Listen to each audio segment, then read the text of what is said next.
కౌసల్యా సుప్రజా రామ పూర్వ సంధ్యా ప్రవర్తతే ఉత్తిష్ట నరశార్ధూల కర్తవ్యం దైవమాహ్నికం.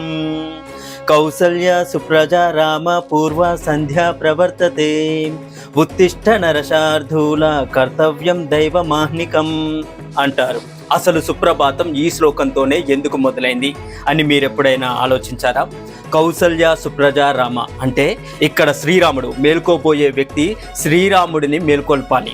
గాఢంగా నిద్రపోతున్న వ్యక్తిని ఉన్నట్టుండి మేల్కొల్పడం ప్రమాదకరం.